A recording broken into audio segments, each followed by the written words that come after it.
Translation: Lord Chaitanya dispatched the two generals, Rupa Goswami and Sanatan Goswami, to Vrindavan to preach the bhakti cult.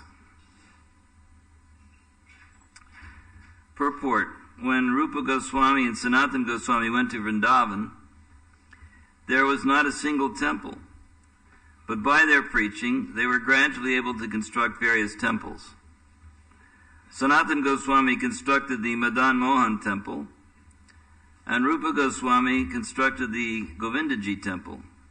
Similarly, their nephew, Jiva Goswami, constructed the Radha Damodar temple.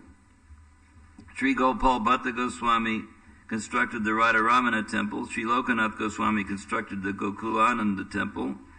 And Shyamananda Goswami constructed the Shyamasundar temple. In this way, many temples were gradually constructed. For preaching, construction of temples is also necessary. The Goswamis not only engaged in writing books, but also constructed temples because both are needed for preaching work. Sri Chaitanya Mahaprabhu wanted the cult of his Sankirtan movement to spread all over the world. Now that the International Society for Krishna Consciousness has taken up this task of preaching the cult of Lord Chaitanya, its members should not only construct temples in every town and village of the globe, but also distribute books which have already been written and further increase the number of books. Both distribution of books and construction of temples must continue side by side in parallel lines. Nana Shastra Vicharinaika Nipano Saddharma Sangsthapako Lokanam Hitakarino Tribhuvane Manyo Sharanya Karo Radha Krishna Padaravinda Bhajanan Nandena Mataliko Vande Rupa Sanatano Raghuyago Shri Jiva Gopalako. So, we have a description here of the Lord Chaitanya practically being described like the commanding general, sending out his he calls them here generals or commanders-in-chief. Rupa and Sanatan sent them to Vrindavan to reestablish, you could say, that Vrindavan as a holy place. At that time, practically it was just an agricultural field. There wasn't much there, and it was jungle. And so they went there performing severe austerities, living under trees, and a different tree every night, and chanting the holy name, and gradually things began to develop in a wonderful way. So these two were deputed by Lord Chaitanya because of their qualifications. They were born in a very aristocratic family, Brahmana family. And actually where they lived, they were great devotees right from the beginning practically. They had constructed or created a duplicate of Vrindavan. They had their own Radha and Shyamakund, their own Govardhan Hill. They had more or less established a Vrindavan away from Vrindavan. And, but when they came to maturity, they took service under the Mohammedan Nawab. And because of this, they were actually in one purport in a lecture, Prabhupada said they were exterminated by the Brahmana community. Actually, and later in the Chaitanya Charitamrita, Prabhupada used the word excommunicated rather than exterminated. As you know, exterminated means they were killed. But in a sense, they were killed socially. Because at that time, the Brahminical community was so strict that if a Brahmin took service under anyone else, they were considered they'd lost their caste. They were considered extremely fallen and low. They were able to take up service in the sense of an advisory capacity. They were often advisory had an advisory function to kings, but not to serve them as government ministers, as Rupa and Sanatana Goswami had done. So because of this, they were kind of looked upon as fallen members of the Brahminical community. In fact, they were not even considered to be part of that community any longer. They were considered to be on the same level as Muslims, especially since they had adopted or accepted names, Dabir Khas and Sakir Malik. They were considered to have become Muslims. So it's interesting that later on, when they went to Jagannath Puri, successively, first Rupa Goswami went to see Lord Chaitanya at Jagannath Puri. This was later on, after he had sent them to Vrindavan. But when they got there, the person that they stayed with was Haridas Thakur. First Rupa Goswami stayed with him, and then after that Sanatana Goswami came and stayed also. They both lived with Haridas Thakur because as a Muslim, he was also considered in a kind of a... Although Lord Chaitanya went daily to visit Haridas Thakur and used to regularly embrace him, still they didn't... It's kind of an interesting dynamic because in one sense, he transgressed a lot of the Vedic etiquette, you could say, by going and seeing such persons and embracing them and spending hours talking to them, bringing them prasadam, and so forth. On the other hand, he didn't disturb the social condition in another sense, that he let them kind of group together as so-called fallen members of society, even though they were the most exalted, learned personalities. Sanatana Goswami was famous for his humility and his meekness, actually. It's so much so that when he first approached Lord Chaitanya, he said, people say that I'm a very learned person. But actually, how can I be learned? I don't know who I am. So this is actually the fact that he was presenting himself, of course, as an ordinary conditioned soul. Who in ordinary conditions, they don't know who they are. They think that they identify very much with this mind and this body. And of course, the Vaishnavas, their platform is Sarvapadi Vinirmuktam Tat Paratrena Nirmalam, that they don't have any such designations. They're free from all designation. But generally, people don't have any clue about their actual identities. And it's a wonderful history. There's some important points in the purport. One, they talk about how the Goswamis were very much engaged in literary work. There's two things. They said they should be done in parallel. Constructing temples and writing books. He says that, Prabhupada writes, its members should not only construct temples, but also distribute books which have already been written, and further increase the number of books. So not only are we meant to distribute books, but to also, if possible, write them, to expand the glories of Lord Chaitanya, Lord Krishna. Books may also be written. And there are some other nice quotes on this theme, if I can find them.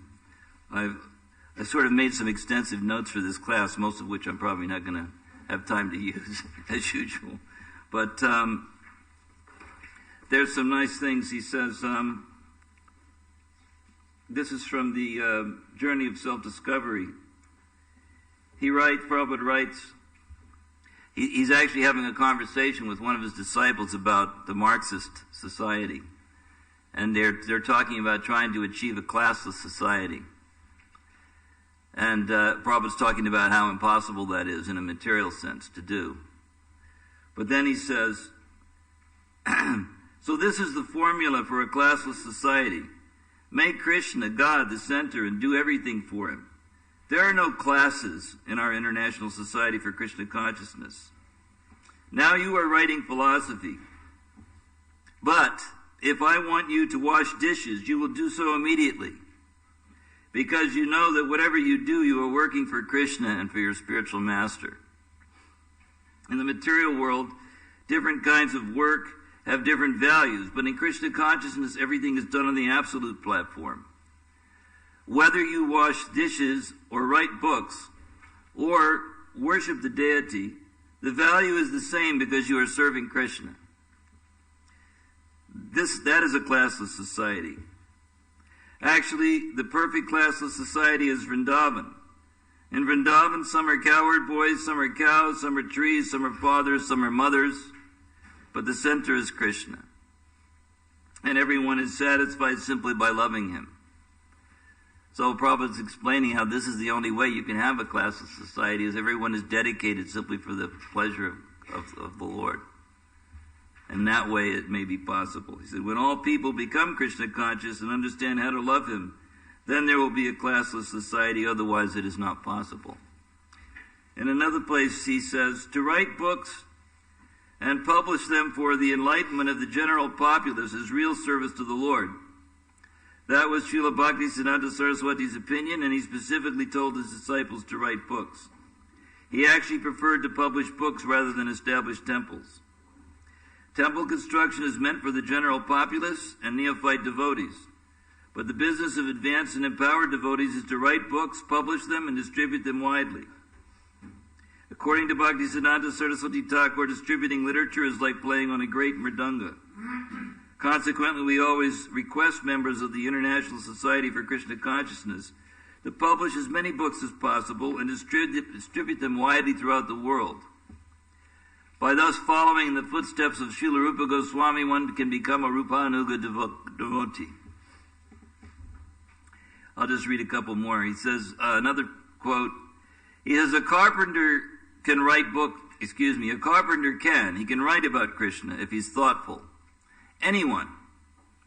Therefore it is said, Yaduttama shloka gunanavarnanam. Whatever your profession, you must know that the original cause is Krishna. Now, make research work and find out how Krishna is the original cause. And then he goes on to say, yes, so everyone can write books. Everyone wants to write books. Not always for the right reasons, of course. Everyone wants to write books, wants to show some scholarship. Do it. But the conclusion should be that here is the original cause. And it is already said in the Shastra. Krishna personally says that ahang sarvasya prabhavo mattak sarvang pravartate iti matva bhajanti mang buddha bhava samanvita. So this verse describing how Krishna is the source of everything, that if one can establish this, he can write as much as he likes if he continually focuses on this point, that Krishna is the origin, that Krishna is the original cause. So, then he talks a little bit about Vrindavan. This is a lecture he gave in Vrindavan. He says, this place was excavated by the Goswamis. Shad Goswami. Sanatan Goswami came here. Rupa Goswami came here. And then other Goswamis. Jiva Goswami. Jiva Goswami, of course, there was a third brother, Anupam, which we'll talk about him a little bit also. Anupam, the brother of Rupa and Sanatan, he was the youngest. He was a great devotee of Lord Ramachandra. So he and Rupa Goswami initially went to Vrindavan on the order of Chaitanya Mahaprabhu after meeting with him now I'm getting my, is it Varanasi or Prayag, where they initially met with Lord Chaitanya? Huh? No one knows. Anyway, it's in my notes somewhere, so anyway, he sent them to Vrindavan first, and they met there with Subhuti Rai, who was a great devotee who used to make money by collecting firewood and selling it. And with whatever little money he was able to collect, he served the Vaishnavas. So he was the first person to greet them in Vrindavan. Anyway, he says that they established Vrindavan, Jiva Goswami, Gopal Bhatta Goswami, Raghunathas Goswami, all joined together for executing the order of Sri Chaitanya Mahaprabhu to write books about Krishna, his pastimes, his lila. highly spiritual understanding books they wrote. Nana Shastra Vicharanaika Nipano Sadharma Sanstapako. This is the business of the Goswamis. The first symptom is Krishna Kirtana Gana Nartana Paro. They were always busy. Krishna Kirtan. Krishna Kirtan means, just like we perform Kirtan with coal, karatal, this is also Krishna Kirtan. And to write books, that is also Krishna Kirtan. And to read books, that is also Krishna Kirtan. Not that simply this Kirtan is Kirtan. If you write books about Krishna, if you read books about Krishna, if you talk about Krishna, if you think of Krishna, you worship Krishna, you cook for Krishna, you eat for Krishna. So that is Krishna Kirtan. So that's one point, that books are meant to be, and temples are meant to be established so that people, I know Prabhupada once in Mayapur commented that if we just live in a mud hut here in Mayapur, who will come? So we have established this nice temple so that thousands of people will come here. So temples must be there, and then books about the philosophy of Krishna consciousness need to be written. The ones that have been written, the very important and essential books of Srila Prabhupada, of course, need to be continuously published and distributed, but he says also here that other books should also be written and distributed. So says this business is to continue side by side in parallel lines. Now, the Goswamis, great histories. Prabhupada writes a summation of this history, which I'm going to read some of. This is from the Adi Lila, Chaitanya Charitamrita, where he describes the 43rd, 44th, and 45th branches of the tree. He describes the Lord Chaitanya and the predecessor Acharyas, Ishwara Puri and Madhavendra Puri, who are like the root and the trunk, and then Lord Chaitanya, and then all of his disciples as the branches and sub-branches. So it says here that the 43rd, 4th, and 5th branches, these were Sri Sanatan, Sri Rupa, and Anupam. And Kaviraj Goswami describes them as the best of all. So these great commanders-in-chief, or generals, as they're described here in this purport and in this verse, were such great personalities. Very humble, very beautiful, learned, austere. They had all good qualities. It sometimes describes that Rupa Goswami was considered to be like a duplicate of Lord Chaitanya in terms of his appearance. He was a very beautiful looking person in the way that Lord Chaitanya was beautiful. Here we see that Anupam was the father. Does anyone know? Do you all know? Who was Anupam? First, we know that Anupam was the brother, but who was his son? Yes, Srila Jiva Goswami. So imagine having a son like Jiva Goswami. He's considered the greatest scholar practically of all time. And it says that his former name was Vallabha, but after Lord Chaitanya met him, he gave him the name Anupam. Because of working in the Muslim government, these three brothers were given the title Mullik. Well, they all were employed in the Muslim government.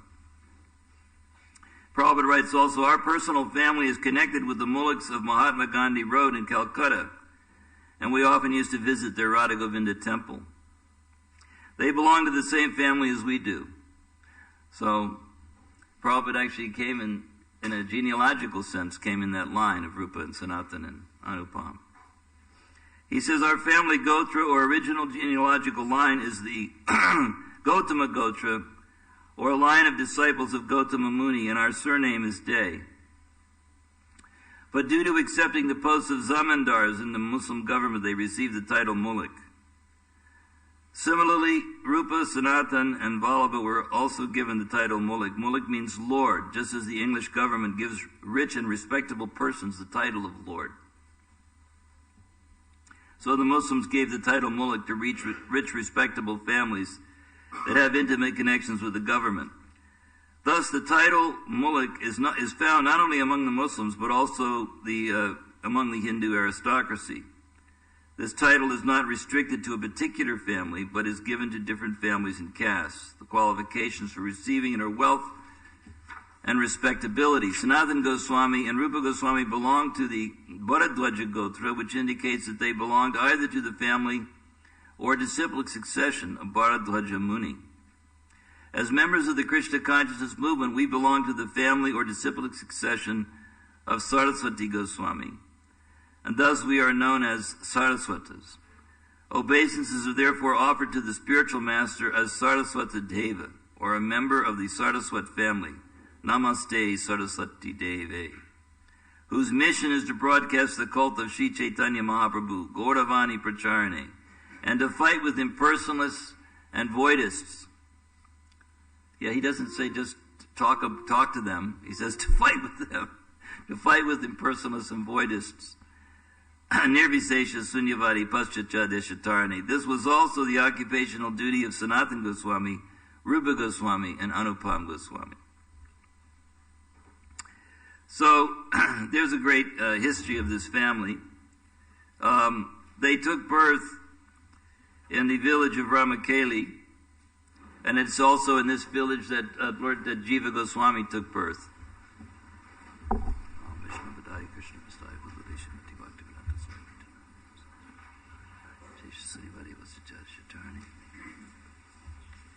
So when Lord Chaitanya visited the village of Ramakeli, he met Vallabha there.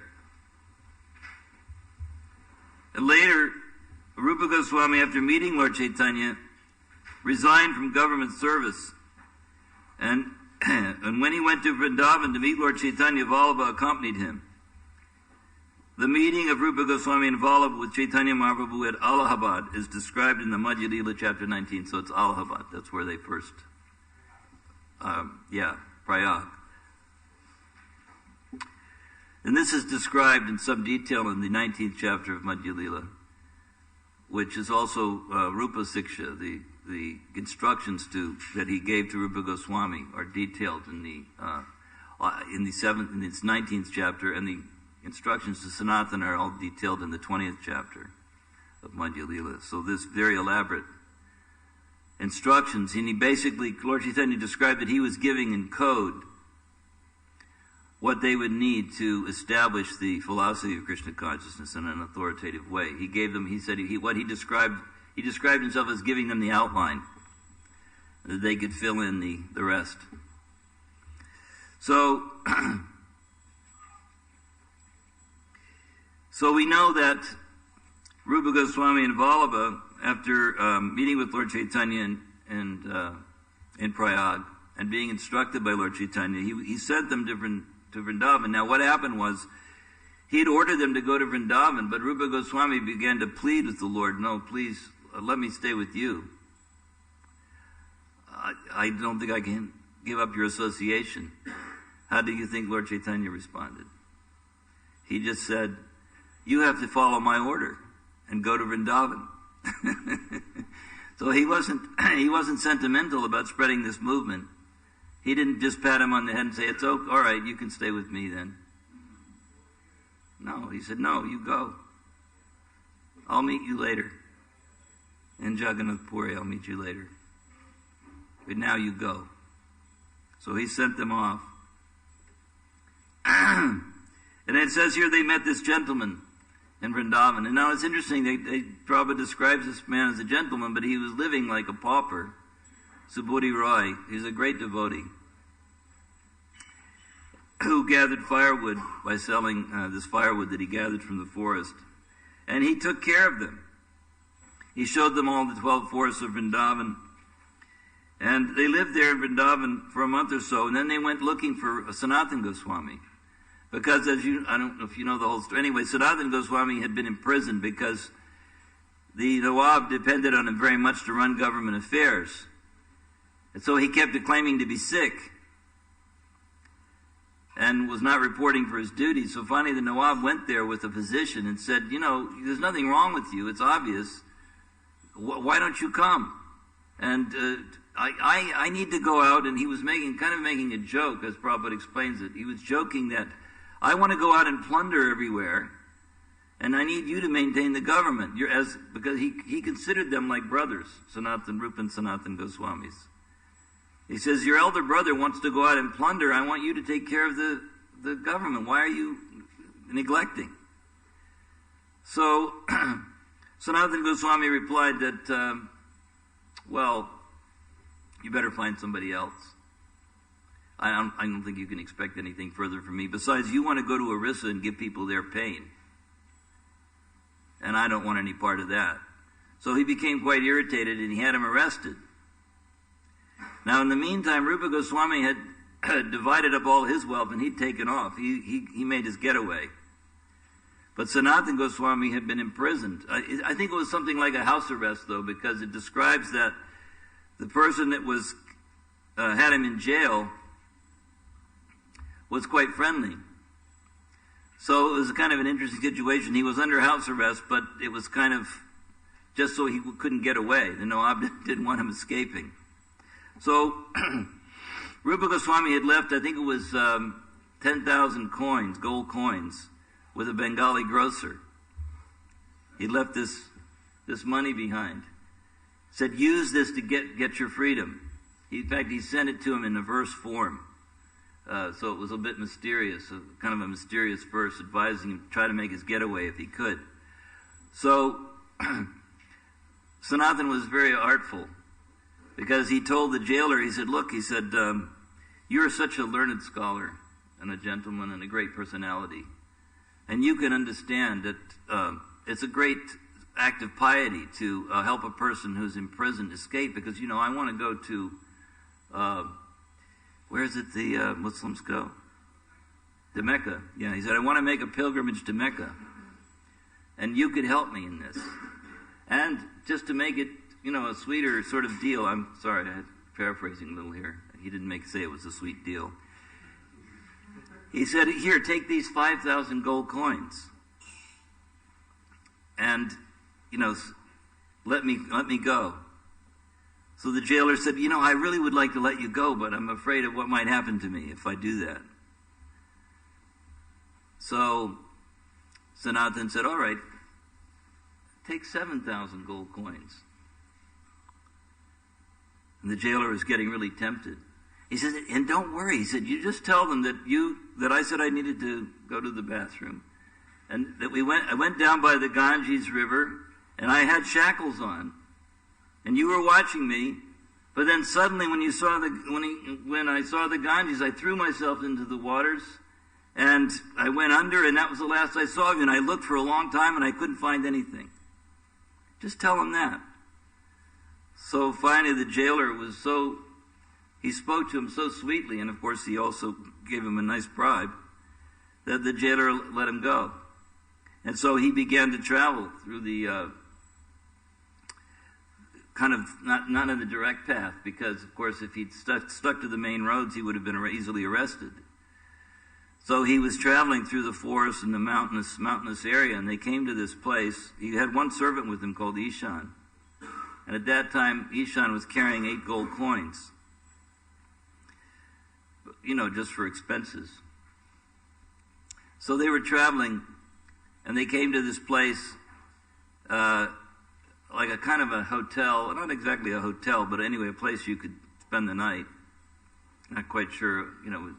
But anyway, the person that ran this place was like the king of the dacoits and robbers of that area. He was in charge of that whole area. They did a lot of plundering and robbing. And he had an astrologer with him. And the astrologer said, these people have got 8 gold coins.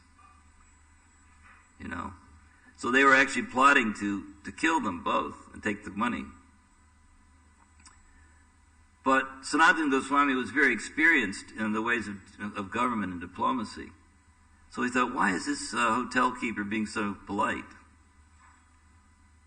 You know, as a politician, you know, a lot of times if people are really friendly and nice to you, it means they want something. Or they expect to get something. So, and this is often, you know, like sometimes people say to each other, joking, they say, what do you want? You know, if you speak nicely to them, they say, what do you want? So, Sanatana Goswami sort of divined that something was up. So he went to this hotel keeper and said, and he didn't know that Ishan had 8 gold coins. He asked Ishan, and Ishan said there were 7 coins. So he took the 7 coins, and he went to this person and said, look, he said, why don't you take these 7 coins and help me get over these mountains? Because, I'm sure that if you don't take them, somebody else will want to take them, and probably I'll end up getting killed. So this pleased the hotel keeper very much. And he assigned 4 guards, you could say, to get him across the hilly tract. If I had a better memory, I could tell you the names of the mountains, but it's gone now. But anyway, they were crossing these mountains under armed guard, and he finally came to a place where his sister had married one gentleman, Srikanta, I think his name was. So it was his brother-in-law, and he was going to spend a little time there just to rest and recover. And this brother-in-law was suggesting, "Will you get cleaned up, wear fresh clothing, and why don't you stay here for some time?" He said, "No, I'll not stay here for another minute." So he gave him a very nice blanket to keep him warm, and again he continued his journey. So this is you just get some idea of the kind of endeavors that he made to get to Lord Chaitanya. And this is the nice thing about to try to understand the mentality of the Goswamis, because when we hear about the kinds of austerities that they performed and the kind of life they led,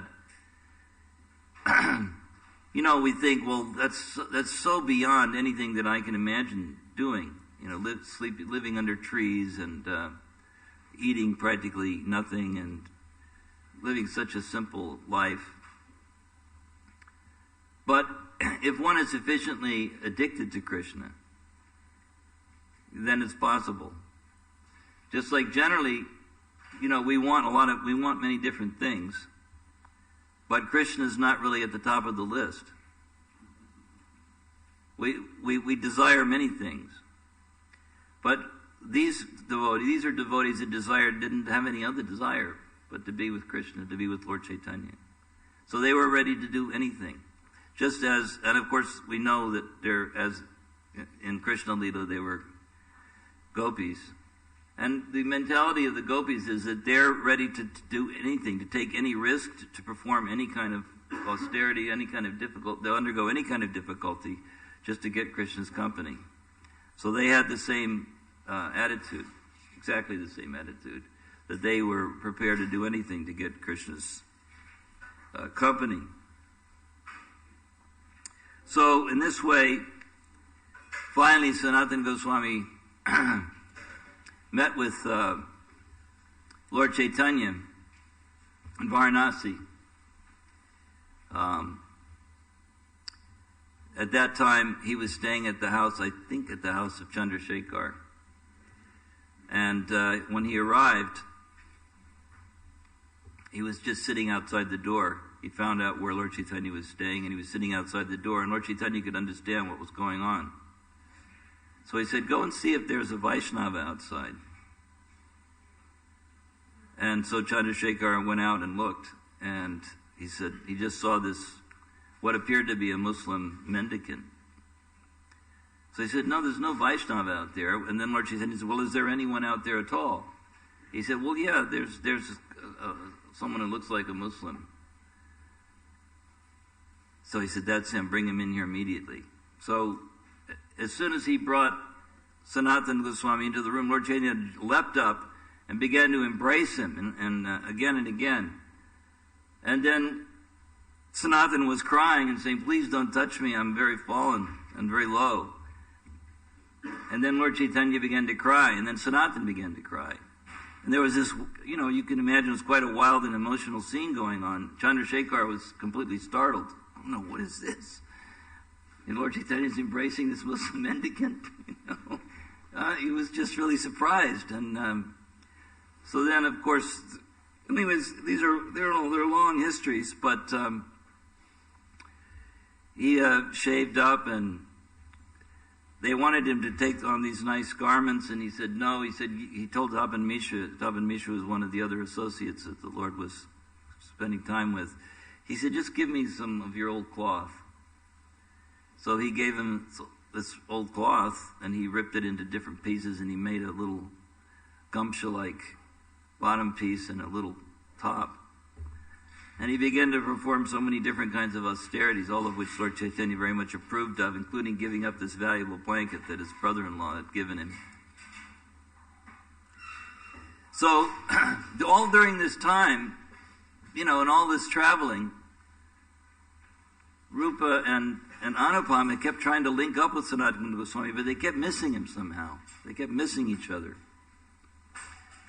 Finally, Rupa Goswami came to stay in Jagannath Puri. He stayed with Haridas Thakur, as we mentioned earlier. And at that time, Sanatan, well, I wanted to talk about Sanatan first.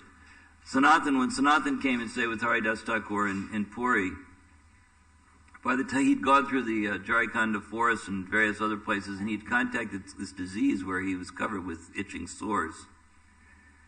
And he was really discouraged because whenever Lord Chaitanya saw him, he would embrace him. And the sores would ooze some kind of foul-smelling liquid onto the body of Lord Chaitanya, so he was feeling really like, this is a horrible situation. I've come here, and now I'm just contaminating, the atmosphere. He had quite a humble spirit, Sanatana Goswami, anyway. And so he was thinking, well, maybe the best thing for me to do is just throw myself under the wheels of the Jagannath cart and leave my body. And that way I won't create any further offense. And it wasn't like an affected attitude. Sometimes I knew that I had this friend, I won't mention any names, this devotee who used to, as a joke, he used to imitate the pastime where this great devotee, Lord Chaitanya, was being fanned with a peacock fan, and when he saw the peacock, he fainted in ecstasy. So he used to sort of imitate that pastime sometimes. So the point is that that's sort of pretentious behavior, although it was a joke. But here, his humility was not at all pretentious. It was his genuine sentiment that the life was not worth living if he was simply going to be here and create an offense to Lord Chaitanya. So he was thinking about killing himself. So Lord Chaitanya, he didn't actually say it, that he was going to do this. But one day, kind of out of the blue, Lord Chaitanya began to speak to Sanatan. And he said, your body is my property. You have already surrendered unto me, therefore you no longer have any claim to your body. Why should you want to destroy another's property? Can't you consider what is right and wrong? Your body is my principal instrument for executing many necessary functions. By your body I shall carry out many tasks. You shall have to ascertain the basic principles of a devotee, devotional service, love of Godhead, Vaishnava duties, and Vaishnava characteristics. You will also have to explain Krishna's devotional service, establish centers for cultivation of love of Krishna, excavate lost places of pilgrimage, and teach people how to adopt the renounced order. Mathura Vrindavan is my own very dear abode. I want to do many things there to preach Krishna consciousness. So this was actually the mission. He was describing in brief the mission of Sanatana Goswami and Rupa Goswami in Vrindavan, to do all those things. So then Lord Chaitanya goes on and he says, by the order of my mother, I am sitting here in Jagannath Puri. Therefore, I cannot go to Mathura Vrindavan to teach people how to live there according to religious principles. I have to do all this work through your body, but you want to give it up. How can I tolerate this? So Sanatana Goswami at this point is a bit bewildered, but he says, I offer my respectful obeisances unto you. No one can understand the deep ideas you plan within your heart. A wooden doll chants and dances according to the direction of a magician, but does not know how he is dancing and singing. My dear Lord, as you cause one to dance, he dances accordingly. But how he dances and who is causing him to dance he does not know. So then Lord Chaitanya, it's interesting that the psychology here, Lord Chaitanya then turns to Haridas Thakur, who is kind of like the caretaker of Rupa and Sanatan when they stayed there. He was the one they stayed with. He was the one that advised them in different ways. So Lord Chaitanya turns to Haridas Thakur to get Haridas Thakur to say what he wants him to say. He says, "My dear Haridas, please hear me. This gentleman wants to destroy another's property. One who is entrusted with another's property does not distribute it or use it for his own purposes. Therefore, tell him not to do such an unlawful thing." So he was feeling, he actually used to talk about Sanatan as though he was his elder, because Sanatan Goswami is a little bit older than Lord Chaitanya. So he didn't feel it was quite, but Haridas Thakur was older still. So he kind of turns to the elder and says, "You tell him. Tell him he shouldn't do this. He's not. Maybe he won't listen to me, but you tell him, then he'll listen." So then Haridas Thakur replies, "We are falsely proud of our capabilities. Actually, we cannot understand your deep intentions. Unless you inform us, we cannot understand what your purpose is or what you want to do through whom. Why, dear sir, since you, a great personality, have accepted Sanatan Goswami, he is greatly fortunate. No one can be as fortunate as he is." Thus, Sri Chaitanya Mahaprabhu embraced Haridas Thakur and Sanatan, and then he got up and left to perform his noon duties. So, at this point, Sanatan Goswami, of course, had given up the idea of committing suicide after being given this important mission. And then Haridas Thakur turns to Sanatan Goswami and he says, "My dear Sanatan, no one can find the limits of your good fortune. Sri Chaitanya Mahaprabhu has accepted your body as his own property. Therefore, no one can equal you in good fortune. When Sri Chaitanya Mahaprabhu cannot do with his personal, what he cannot do with his personal body, he wants to do through you, and he wants to do it in Mathura. Whatever the Supreme Personality of Godhead wants us to do will successfully be accomplished." Now there's an interesting point too. If Krishna has a desire, if you accept that desire as your mission, then it'll take place. This is a spiritual principle. That with the order comes the potency to accomplish it. So here he's given him this order, and Haridas Thakur is affirming it'll be accomplished. He says, "This is your great fortune. That is my mature opinion." So, if anybody else said this, you might think, well, they're being a little bit, conceited maybe. This is my mature opinion. It's like if I give somebody advice, say, "This is my mature opinion." It sounds a little, haughty or something. But actually, he was just stating, he was mature. He was a namacharya. He was chanting the holy name constantly, day and night. He was a highly evolved personality, and he just said, "This is my mature opinion. I don't think there's any dispute about this." Saying that there's no doubt about it, in other words. "I can understand from the words of Sri Chaitanya Mahaprabhu that he wants you to write books about the conclusive decision of devotional service and about the regulative principles ascertained from the revealed scriptures. My body could not be used in the service of Sri Chaitanya Mahaprabhu." So now he's really complicating Sanatan's life.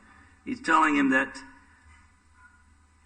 this person, Haridas Thakur, that Sanatana Goswami worshipped, is telling him that I couldn't do anything for Lord Chaitanya.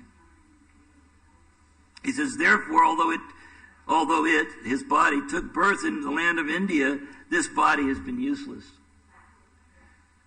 But Sanatana Goswami was a very mature devotee also. So he didn't go for it.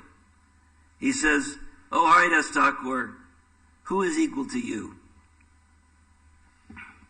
You are one of the associates of Sri Chaitanya Mahaprabhu. Therefore, you are the most fortunate. The mission of Sri Chaitanya Mahaprabhu, for which he has descended as an incarnation, is to spread the importance of chanting the holy name of the Lord.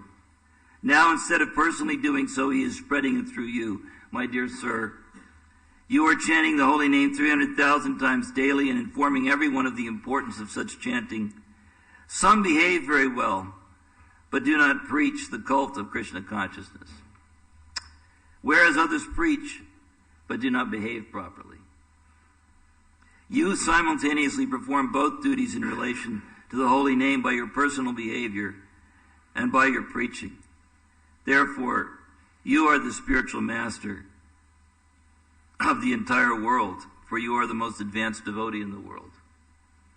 So, this may sound like some type of competition. You know, sometimes devotees imitate this sort of sentiment of trying to one-up each other in humility. You know, they'll say, "Oh, Prabhu, you're the greatest, blah, blah, blah. You know, you can do this and that and the other." And then the other devotees, "Oh, no, I am the most fallen." But this is not on that platform. This is the honest sentiment and declaration of feeling by two very elevated devotees. It's just like Yudhisthira used to consider that although Narada glorified Yudhisthira as being such a great devotee, the personal associate of Krishna, Yudhisthira used to think that compared to Narada, he was nothing. That was their sincere sentiment. It wasn't a social nicety. It wasn't just some kind of competition of who could out-humble the other. It was the actual sincere expression of their inner feelings. And what Sanatan says is absolutely true. And what Haridas says is also absolutely true. That's from the point of view of an Uttamadhikari. Now, Haridas, of course, saying that his body has been useless. Who can understand such a sentiment? But that's how he was feeling. So, these great devotees of Lord Chaitanya, Rupa and Sanatan Goswami, they were such great souls, and they established the Dham, or re-established Vrindavan Dham. They built, as you know, Rupa Goswami established the Radha Govinda temple, had many, many disciples, as did Sanatan Goswami. Anupam died early. He never left Vrindavan, but he disappeared long before. At one point, they tried to convert, because he was such a dedicated devotee of Lord Ram. They tried to get him to give that up and worship Radha Krishna the way they were. So they said, you should, and because they were his elder brothers, they said, no, you should worship Radha Krishna like us. He said, well, okay, I'll try. So he was up all night, and he couldn't sleep. And he didn't know what to do, because it was in his heart, he just couldn't accept that he had any other worshipful Lord. He understood that Lord Chaitanya was God. But at the same time, he considered him to be Ramachandra. That was his sentiment. That was his mood. And although he tried his best to adopt what they had asked him to adopt, he said in the morning, I can't do it. I apologize, but there's no way I can do it. I can't take my head from the feet of the Lord of my heart, which is Lord Ramachandra. So, in this way, he was a great devotee and dedicated to the mission of Lord Chaitanya. There's a nice section also in the Chaitanya Charitamrita where it talks about when people would visit Vrindavan, and then when they would come back, it says people would question them about the activities of Rupa and Sanatan. Of course, this is in the early days of their time there, before all these temples were established. If someone returned to his country after seeing Vrindavan, the associates of the Lord would ask him questions. They would ask those returning from Vrindavan, how are Rupa and Sanatan doing in Vrindavan? What are their activities in the renounced order? How do they manage to eat? These were the questions they asked. The Lord's associates would also ask, how is it that Rupa and Sanatan are engaging in devotional service 24 hours daily? At that time, the person who had returned from Vrindavan would praise Srila Rupa and Sanatan Goswamis. The brothers actually have no fixed residence. They reside beneath trees. One night under one tree, the next night under another. Srila Rupa and Sanatana Goswami beg a little food from the houses of Brahmanas. Giving up all kinds of material enjoyment, they take only some dry bread and fried chickpeas. So just try to imagine, I can't imagine it. But anyway, living off a little dried bread and some fried chickpeas. That was your daily intake.